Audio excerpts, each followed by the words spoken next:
A number of people are becoming severely ill and even dying after eating contaminated food. It has been found that some of the food items would have been purchased from spaza shops and street vendors. Since the beginning of September in 2024, there's been a total of 890 reported incidents of foodborne illnesses across all our provinces. Gauteng and KwaZulu-Natal have been the most affected, with Limpopo, Free State and Mpumalanga also recording dozens of incidents. Over the last few weeks alone, these foodborne illnesses have claimed the lives of at least 22 of our nation's children. Last month, there was a major foodborne incident in Naledi in Soweto, in which 6. Our thoughts and prayers are with their families as they go through the pain and the anguish of losing their children. Losing a child is something that no parent should ever have to go through and endure. The young children who died were not just the children of their families, they were our nation's children. Our people have every right to be upset and to be angry in the face of such tragedies. At a time like this, we need to unite as a country and work together to end these deaths. We must do what it takes to make sure that such tragedies never happen again. As soon as the deaths occurred, multidisciplinary teams in government were activated to address these incidents. These teams included police, health officials, environmental inspectors, Department of Agriculture officials, and officials from the National Consumer Commission.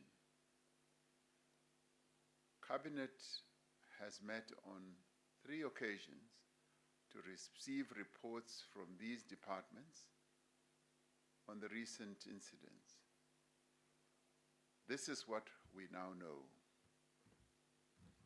The National Institute of Communicable Diseases was requested to conduct scientific tests and established that the deaths of the 6 children in Naledi, Soweto, can be directly attributed to a highly hazardous chemical used as a pesticide known as Turbophos.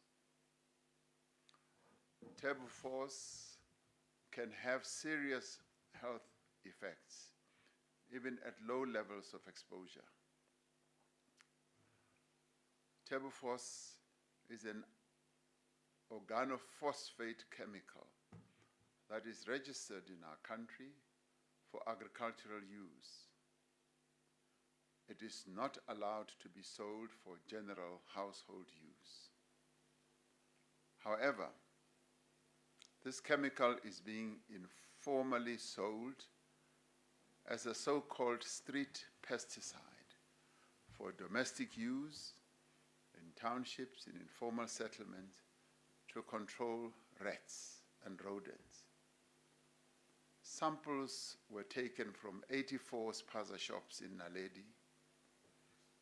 Of these, 3 had evidence of Turbophos, this chemical.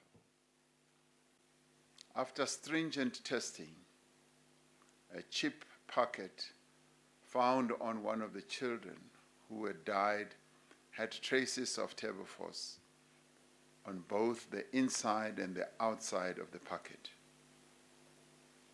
As part of the investigation into the deaths that occurred in Naledi, inspectors confiscated a number of illegal pesticides from spaza shops. They found instances where food was being stored alongside pesticides and detergents. It was also found that these spaza shops lacked proper safe food storage, hand and dishwashing facilities, increasing the likelihood of food contamination. Even as our investigations are ongoing, it is critical to understand that this is not a problem that is confined to spaza shops and other informal traders. It seems to be widespread. The unregulated use of restricted pesticides in communities has become a growing problem with devastating consequences. In many townships, another chemical, aldicarb, and an organophosphate known as gallipirimi are commonly sold by street vendors and hawkers to control rat infestations. Aldicarb has been banned for use in South Africa since 2016. Last year, 3 children in Ekurhuleni and 3 children in Soweto died after exposure to aldicarb. In responding to these tragedies, we need to understand the cause of this challenge in our communities. One of the reasons that people use pesticides for is to deal with rat infestation or prevalence. The problem of rat prevalence or infestation is due in part to poor waste management in several areas where our people live. Rubbish is not collected regularly. Streets are not cleaned as they should be, creating conditions for rats and other pests to thrive. Often the poorest communities are the worst affected, and often the cheapest remedies that are used are these highly hazardous substances like Tebufos and aldicarb. Another challenge is that responsibility for environmental health that should happen in our communities is the responsibility of local government. Many municipalities do not have the capacity and resources to conduct inspections of these businesses and enforce regulations.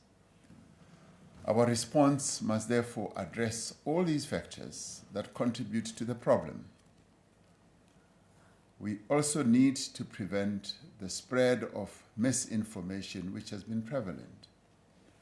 The investigations that have taken place do not suggest any deliberate campaign to poison children in our country.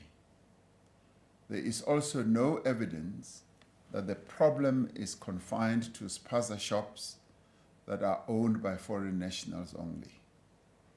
These products are just as likely to be sold in shops that are also owned by South Africans. We all have a duty as the state, as a society, as parents and families to protect those amongst us who are most vulnerable, and these are our children. Following the special meeting of Cabinet, we have decided to make the following interventions. The first intervention is to get hazardous pesticides off our streets and our shelves. The second critical intervention is to protect children from exposure to these substances. The third critical intervention is to prevent future outbreaks. The following measures will be implemented with immediate effect.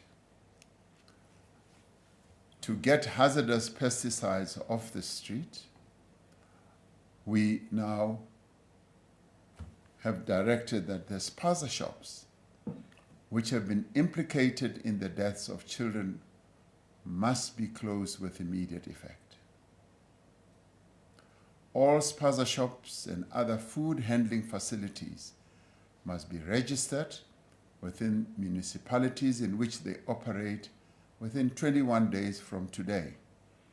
Any shop that is not registered within 21 days and does not meet all health standards and requirements will be closed. The South African Police Service and other law enforcement agencies will be required to investigate, to arrest, and to prosecute offenders.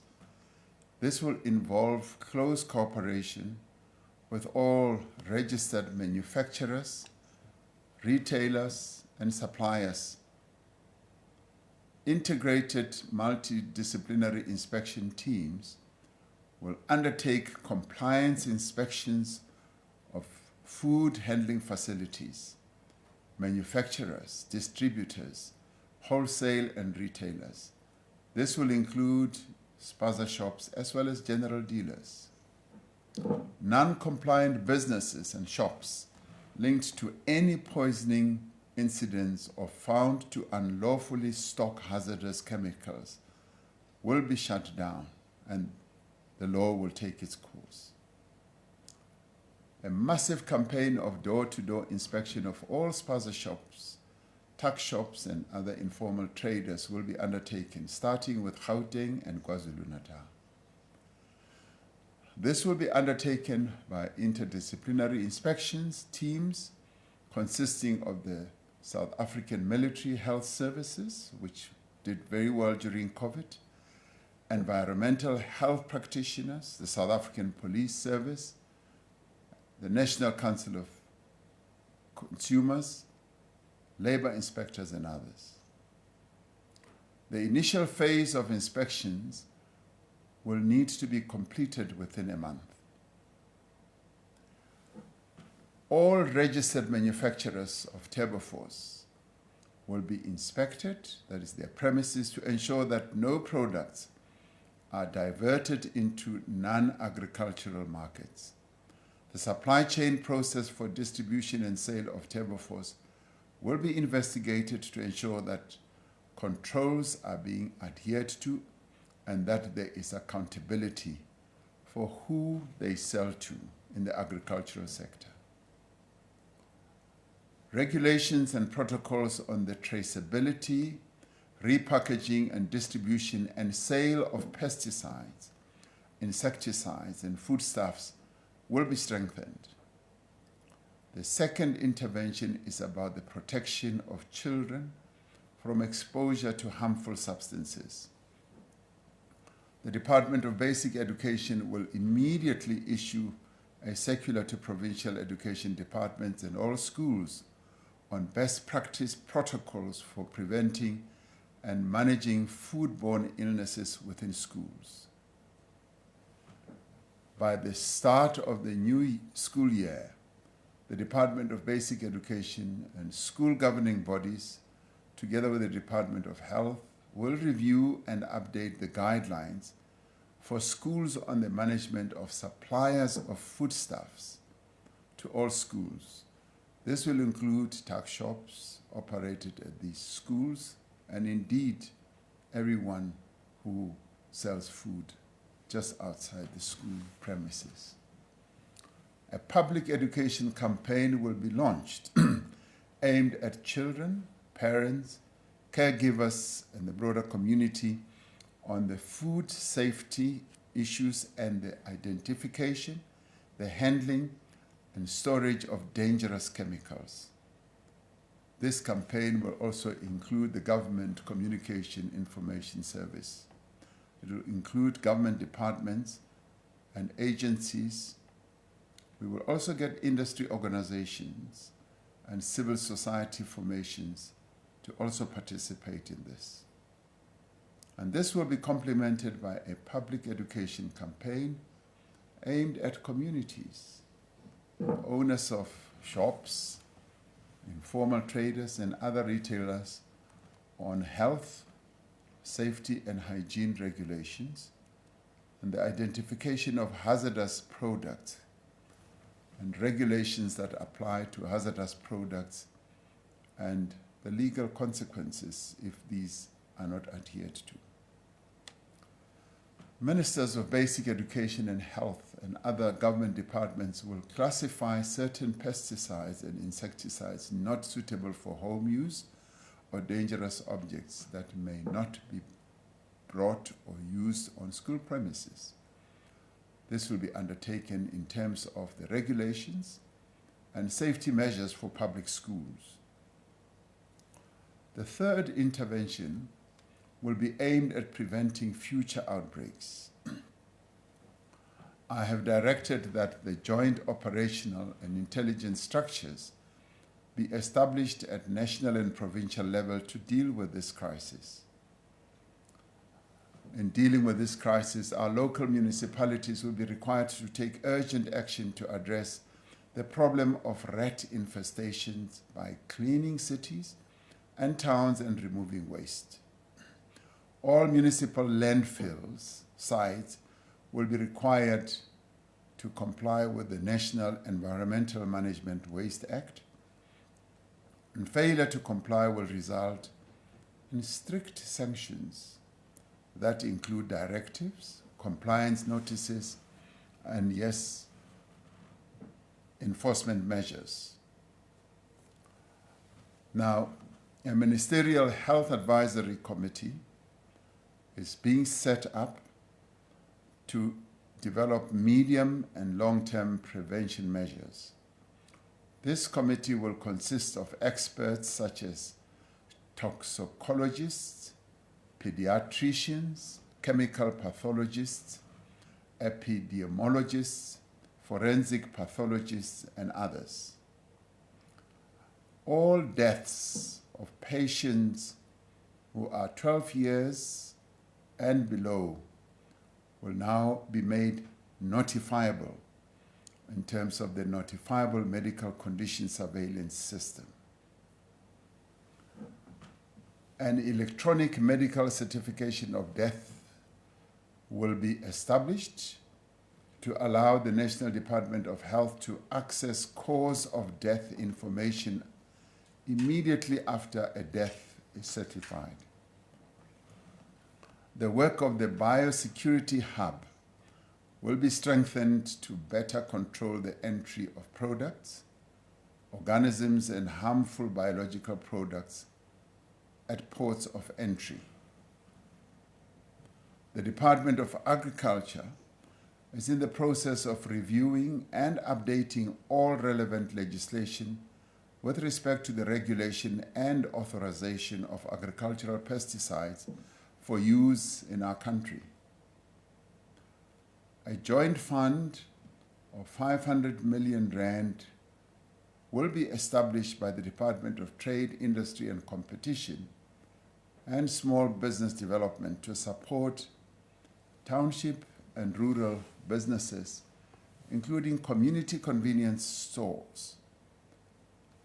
The funding will be for the refurbishment of businesses and non-financial support in terms of technical skills, regulatory compliance, and capacity building. As we undertake these interventions and measures, there is a lot that we can do as parents to protect our children.